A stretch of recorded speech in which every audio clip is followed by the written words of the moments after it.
I was interested in how design can help people suffering from a stroke.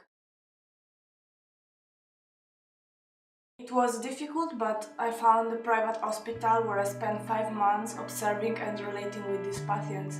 And I focused myself to investigate on their perception, to understand how they see the world around them, what's their reality, how we can bring them back to our world, and how can we communicate with them. Their simple routine and operations are impossible for them, and when they are able to understand their current situation, they are immersed in a state of anxiety and frustration. My challenge was to help them to express their wants and needs because they had a specific identity that the disease had destroyed. They know exactly what they want to say, but they fail for a lot of reasons.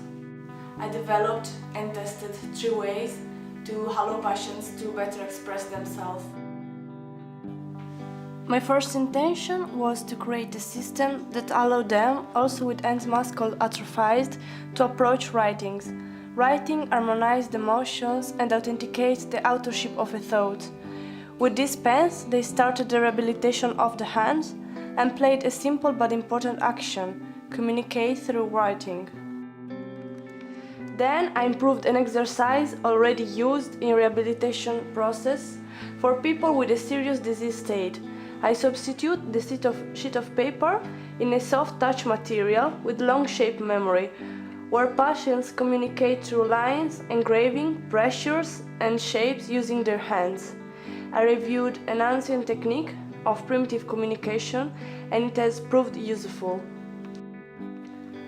Finally, I created an exercise in the form of game to permit them to interact in a simple way with the world outside and with the other persons. These cylinders could help patients to exercise memory, to have a better perception of their own body, to socialize, perceive and recognize their own difficulty in others. They can play it alone or with other patients or with their family. It's a simple game about tactile perception that can join more people.